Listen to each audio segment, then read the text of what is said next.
یہ بتائیں زلفی بخاری کیوں نہیں آئے گا, اون چودھری کیوں نہیں آئے گا, یہ سارے جو انویسٹر ہیں بھائی آج وہ بینیفیشلی نہیں ہوں گے تو کب ہوں گے؟ بھائی صاحب دور بیٹھے ہیں اٹھائیں گے نا, بھائی صاحب دور بیٹھے ہیں نا, ان کی بات مکمل ہو. دیکھیں میں نے سوال کیا بھائی صاحب سے, جب وہ پیسہ خرچ کر رہے تھے اس وقت بھی بولنا چاہیے تھا. جواب سر مکمل ہونے دیا بھائی صاحب, پلیز سر آپ جواب مکمل کیجئے. منیب صاحب یہ کوئی پڑھی لکھی بحث کرنے دینا, آپ وہی رٹی رٹائی باتیں سنیں, میں آپ کو جواب دینا چاہ رہا ہوں. جی جی جی, میں کہہ رہا ہوں کہ نومبر 2017 میں ان کی بڈ, بھائی صاحب نومبر 2017 میں انہوں نے بڈ جمع کرائی, اور اگست 2018 میں آ کے وہ وزیر بنے. انہوں نے پرائم منسٹر کو کہا کہ میں نے بڈ جمع کرائی ہوئی ہے. اس کے باوجود میں سمجھتا ہوں کہ ہم نے ہائی مورل ویلیو گراؤنڈ لیا ہوا ہے, ہمیں ایسی چیزوں کو اوائڈ کرنا پڑے گا کیونکہ یہ ہماری حکومت کے شروع ہونے سے پہلے ہے, بہت بڑا منصوبہ ہے. اور اگر ابھی بھی میں سمجھتا ہوں, میں سعد رفیق اور شہباز شریف کی طرح اگر اس میں ذرا سی بھی فیور کی گئی ہے تو یہ ہمیں اوائڈ کرنا چاہیے. اب 18 اگست کے بعد کوئی اگر وزیر کسی منصوبے میں آتا ہے تو میں سمجھتا ہوں کہ میری آواز ریاست کے ساتھ ہوگی, پاکستان کے ساتھ ہوگی. ٹھیک ہے چٹان صاحب, یہ وضاحت قابل قبول ہے. چٹان صاحب سے بھی, اب بھائی صاحب نے بات کر لی نا, چٹان صاحب آپ بتائیے سر, یہ بات قابل قبول ہے. ایک جملہ میں اپنے سیاستدان کارکن بھائیوں سے یہ ریکویسٹ کرتا ہوں کہ آپ بھی اپنی پارٹیوں میں کرپٹ ایلیمنٹ کو سپورٹ نہ کریں تو پارٹیوں آپ کو کوئی خطرہ نہیں. اچھا چلے ٹھیک ہے, چٹان صاحب آپ یہ قابل قبول ہے یہ بات سر؟ دیکھیے جی, واسی صاحب نے بہت اچھا کیا کہ مخالفت کیا, ہر ایک کو کرنا چاہیے, لیکن یہ کوئی پہلا مثال نہیں ہے. ایسے بہت ساری مثالیں ہمارے سامنے ہیں. مثال کے طور پہ الارچ اسپتال میں جو چیف ایگزیکٹو ہے وہ جناب محترم عمران نیازی صاحب کا کزن ہے, رہتا ہے امریکہ میں, اور آ جاتے ہیں 2 مہینے بعد, اور اس کے آنے کا جانے کا جتنا بھی خرچہ ہے وہ کے پی حکومت برداشت کرتے ہیں. اس طریقے سے جو پی سی بی کا جو چیئرمین لگایا اس کے لیے بھی کوئی طریقہ کار نہیں اپنایا, آپ نے ایگزیکٹو آرڈر پہ لگایا, وہ بھی ان کا رشتہ دار ہے. اسی طریقے سے اگر آپ کے پی کے میں جا کے دیکھ لیں تو سارے جو جتنی مخصوص نشستیں ہیں, اور ایک پرویز خٹک کے پتہ نہیں کتنے MNAs ہے, کتنی MPAs ہے, اور کتنے سینیٹر ہے, اپنی خاندان کے سالوں تک جو بھی ہے ساروں کو لایا ہے. تو ان چیزوں کے بارے میں آواز اٹھانا چاہیے, اور جب یہ خود آواز اٹھائیں گے تو پھر دوسروں پہ تنقید یہ کر سکتی ہے. چلے بہت شکریہ. اگر خود اس طرح سے کام کریں گے تو دوسروں پہ تنقید کرنا اور دوسروں کو سٹیٹس کو کہنا پھر زیادتی ہے. چلے بہرحال بھائی صاحب نے بات بڑی اچھی کی, بہت شکریہ جناب صداقت بھائی صاحب. اخوان چٹان صاحب ہمارے ساتھ موجود تھے, جناب میاں جاوید لطیف صاحب نے ہمارا ساتھ دیا. پروگرام میں ایک بریک, واپس آئیں گے. بات ہوگی حکومت بیوروکریسی کے اندر کچھ تبدیلی یا ریفارمز آنا چاہ رہی ہے, لیکن جو کچھ ہو رہا ہے کیا اس سے بیوروکریسی زیادہ پولیٹیسائز ہوگی یا نہیں, اس پر بات کریں گے. بریک کے بعد انصار بھائی صاحب ہمارے ساتھ موجود ہوں گے, ہمارے ساتھ رہیے.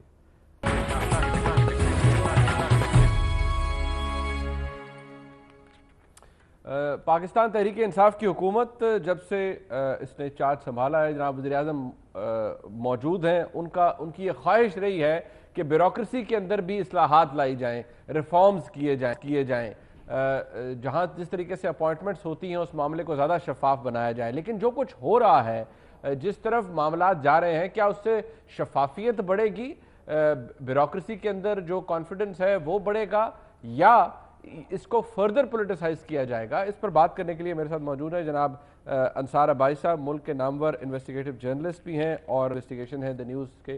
بہت شکریہ انصار عباسی صاحب آپ کا. سر یہ فرمائیے گا, آج آپ کی سٹوری میں دیکھ رہا تھا, پہلے تو ذرا ہمارے ویورز کے لیے میں اس بارے میں بات کر لوں کہ جب سے حکومت آئی ہے, اب جب ریفارم کی بات کی جا رہی ہے, ایگزیکٹلی کیا ریفارم ہو رہا ہے؟ یا یہی الزامات لگتے رہے کہ ومز اینڈ وشز کے اوپر افسران کو تبدیل کیا جاتا ہے, کسی کو موڈ اچھا لگا, پسند نہیں آیا, کسی سیکرٹری صاحب کے ساتھ منسٹر کی تلخ کلامی ہو گئی, یا وہاں پر ورکنگ ریلیشن شپ اچھا نہیں ہے تو اسے بدل دیا گیا, اور personal likes and dislikes کے اوپر اپوائنٹمنٹ ٹرانسفرز ہوتی تھی. اب جو پروپوزل سامنے آ رہی ہیں اس سے کیا ٹرانسپیرنسی بڑھے گی اپوائنٹمنٹ پروسیجر کی, سیکیورٹی بڑھے گی ٹینیور کی, یا کچھ اور ہونے جا رہا ہے؟ دیکھیں, پہلی بات تو میں آپ کو بتاؤں کہ جہاں تک عمران خان کی ذات کا تعلق ہے پرائم منسٹر صاحب کی, کہ جو ہم پہلے ان کو میں سنتا تھا تو جو کلیئرٹی آف مائنڈ ہوتا ہے نا گورننس سے ریلیٹڈ, اور بیوروکریسی اور سول بیوروکریسی ایڈمنسٹریشن کو جو لوگ جانتے ہیں کہ کس طرح سے چلانے کا سلیقہ کیا ہونا چاہیے، اور اسی لحاظ سے وہ جو D politicisation of civil bureaucracy and police کی ہمیشہ بات کرتے رہے، اور اس کے لیے پھر انہوں نے اس کو اپنے مینڈیٹ میں اپنے مینیفیسٹو میں شامل کیا، اور بہت تفصیل سے بات کی کہ کس قسم کی ہم سول بیوروکریسی اور پولیس میں ریفارمیشن کس قسم کی لے کے آئیں گے. وہ کلیئرٹی میں نے بہت کم پولیٹیشینز میں دیکھی. لیکن میں آپ کو بتاؤں کہ جب سے یہ آئے ہیں گورنمنٹ میں، اور پرائم منسٹر اب 4 مہینے ہو گئے ہیں، 4 مہینوں میں سب سے پہلے میں بات بتاؤں کہ صرف ایک ابھی تک ریفارم کا پروپوزل آیا کیبنٹ کے سامنے، اور وہ وہی والا جس کی ہم ابھی بات کر رہے ہیں. وہ لاسٹ نومبر میں، مڈ نومبر میں آیا، اور اس میں سجیشن یہ دیا گیا تھا کہ جی کہ کس طریقے سے ہم سیکٹریز کو اپوائنٹ کریں، فیڈرل سیکٹریز کو، اور ان کے ٹینیور کو ہم پروٹیکٹ کریں تاکہ وہ 3 سال ان کو کوئی چھیڑ چھاڑ نہ سکے، اور وہی جو ومز اینڈ وشز کی بنیاد کے اوپر کہ ٹرانسفر نہ ہو سکے. لیکن اس کے اوپر چونکہ وہاں پہ یہ کہا گیا کہ 6 مہینے کوئی بھی سیکٹری لگے گا تو وہ ایک پروبیشن پیریڈ ہوگا، اور اس کے بعد اگر وہ پروبیشن پیریڈ میں گورنمنٹ سیٹسفائی ہوتی ہے تو پھر وہ 2.5 سال اور کنٹینیو کرے گا.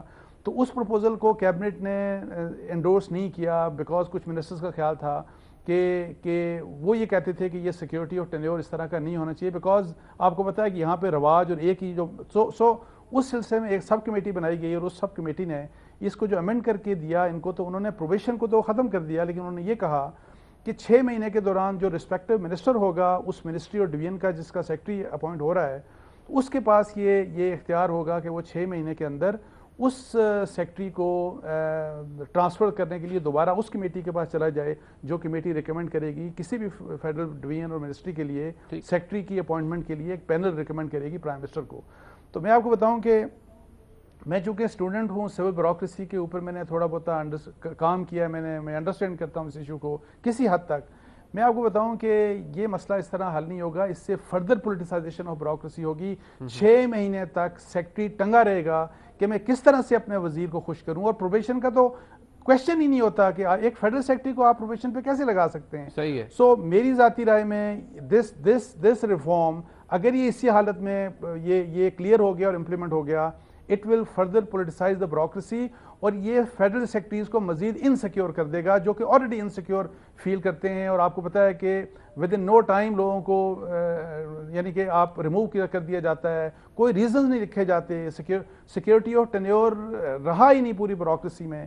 تو اس حالات میں یہ جو پہلا ریفارم ان کا آئٹم آیا، تو میرا خیال ہے کہ اس سے فائدہ شاید کم ہوگا، نقصان زیادہ ہوگا. سارا بھائی صاحب یہ بھی بتائیے گا، جس طرح سے ہم دیکھتے ہیں کہ منسٹرز، کیونکہ اس کیبنٹ کے اندر کچھ نئے ینگ منسٹرز بھی ہیں، ناٹ ٹو پرٹیکولرائز اور اینی ون، بٹ کچھ کا ٹیمپرامنٹ مختلف ہوگا، کیا ہوگا. لیکن جو فیڈرل سیکٹریز ہیں، مجھے کریکٹ کیجئے گا، نارملی وہ گریڈ 21 کے لیول کے لوگ ہوتے ہیں جن کے پیچھے بہت بڑا کریئر ہوتا ہے. تو ایگزیکٹلی کیا ایکسپیکٹیشن ہوگی ایک منسٹر کی کہ سیکرٹری کس طرح سے خوش کرے اپنے منسٹر کو، جو کہ منسٹر صاحب شاید ٹھیک ہے ایک پروسیجر ہے، طریقہ کار ہے، ایک ینگ فیڈرل منسٹر بھی ہو سکتا ہے، تو وہ سیکرٹری صاحب کیسے راضی کر سکتے ہیں اپنے منسٹر کو؟ کیا کریں گے کہ راضی ہو جائے منسٹر صاحب اور انہیں نہ ہٹائے اپنے عہدے سے؟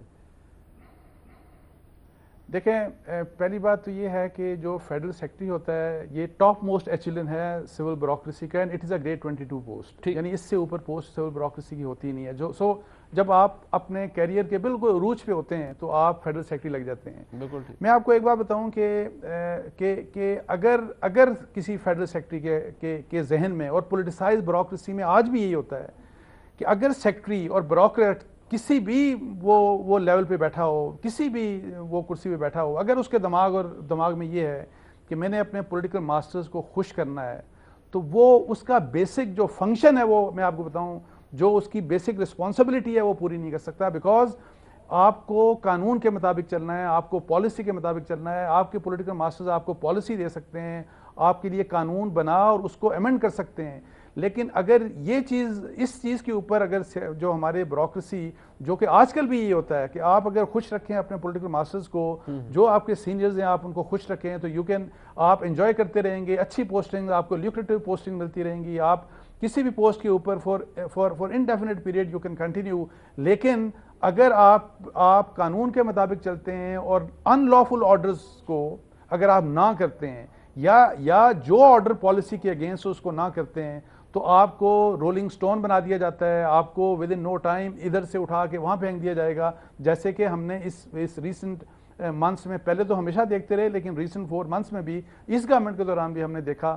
سو میں آپ کو بتاؤں کہ یہ چیز اگر دماغ میں بٹھا دی جائے بیوروکریٹس کے کہ انہوں نے خوش کرنا ہے پولیٹیکل ماسٹرز کو, تو دین ڈونٹ ایکسپیکٹ فرام بیوروکریسی کہ وہ ڈیلیور کرے گی, اور یا وہ ایسے کام کرے گی جو ملک کے لیے قانون کے مطابق ہوں, پالیسی کے مطابق ہوں, اور عوام اور ملک کی بہتری میں ہوں. ایسا کبھی نہیں ہو سکتا. بفور وی کنکلوڈ انصار بھائی صاحب, بڑے باخبر ہیں اس حوالے سے, یہ جو پاکستان میں اس وقت بیوروکریسی ہے, چاہے وہ وفاق میں ہو, صوبوں کے اندر ہو, اوور آل جو رویہ رہا ہے, جتنی ہاسٹیلٹی بڑھ گئی ہے, پرٹیکولرلی کہا جا رہا ہے نیب کے حوالے سے کہ نیب بہت ہاسٹائل ہے, اور جو انوائرمنٹ بن گیا ہے, کہیں کام ہوتا آپ کو نظر آ رہا ہے کیا اسی زور و شور سے؟ کیونکہ ظاہری بات ہے بیوروکریسی سے تو ملک چل رہا ہوتا ہے نا جی, کیا وہ ایٹ ایز ہے, کام کر رہے ہیں, کانفیڈنس ہے, یا اس کی کمی ہے, نہیں ہے وہ؟ دیکھیں, میں اس میں پرائم منسٹر کو کوٹ کروں گا. عمران خان نے ریپیٹڈلی مختلف مطلب مواقع کے اوپر انہوں نے ان پچھلے 4 مہینوں میں کہا کہ بیوروکریسی کو کانفیڈنس دینے کی ضرورت ہے. انہوں نے یہ کہا کہ ان کو ڈرایا جا رہا ہے, کوئی سائن نہیں کرتا فائلز کے اوپر. اور میں آپ کو بتاؤں کہ جس قسم کے حالات خاص طور پہ نیب نے سٹارٹ کیے کہ without any rhyme and reason آپ بہت سے لوگوں کو آپ اریسٹ کر لیتے ہیں, اور ٹاپ موسٹ ایون بیوروکریٹس کو آپ اریسٹ کر لیتے ہیں. میں آپ کو بتاؤں کہ کوئی شخص بہت بڑی تعداد میں, میں آپ کو بتاؤں کہ بہت بڑی تعداد میں جو جنرل سمپل ڈیسیجنز ہوتے ہیں وہ ڈیسیجن میکنگ نہیں ہوتی, بیکاز وہ یہ کہتے ہیں کہ آپ ایویٹیز کے ڈیسیجنز کو آپ اس بات کے اوپر ڈسپیوٹ کر لیتے ہیں کہ اٹھا کے لے جاتے ہیں لوگوں کو کہ جی یہ فیصلہ اس طرح بھی ہو سکتا تھا. اور میں آپ کو بتاؤں کہ آپ خود مجھے اندازہ لگائیں کہ جب اس وقت بھی پرائم منسٹر کے principal secretary, prime minister Imran Khan کا پرنسپل سیکرٹری, جس کو نیب آج بھی بلا رہا ہے, مجھے بتائیں کہ یہ میسج کیا جا رہا ہے پوری سول بیوروکریسی کے لیے. اور یہ اعظم خان نے اس ایشو کے اوپر معلوم جبہ کے بنایا جا رہا ہے کہ جب اعظم خان, جب وہ جو ٹھیکہ تھا اس وقت تک دیا جا چکا تھا, وہ بیڈز فائنل ہو چکی تھی, اس وقت یہ سین کے اندر آئے.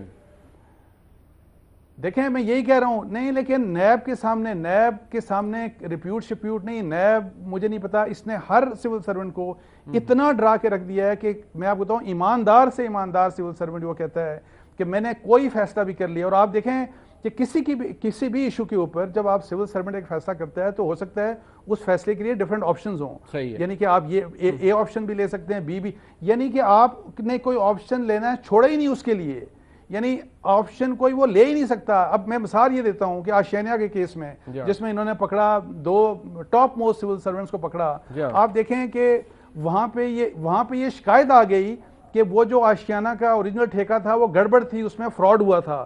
اور انہوں نے اس کو کہا کہ جس کے اوپر انکوائری ہوگی. آپ بتائیں کہ انکوائری ہو گئی اور انہوں نے انکوائری آرڈر کر دی, اور اس کے کنسیکوینس میں یہ سب کچھ ہو رہا ہے. اور اگر وہ آرڈر نہ کی ہوتی, مجھے بتائیں, تو پھر یہ نیب پوچھتی کہ شکایت آئی تھی اور آپ نے آرڈر نہیں کیا تھا, آپ نے انکوائری کیوں نہیں کی اس مسئلے کے اوپر.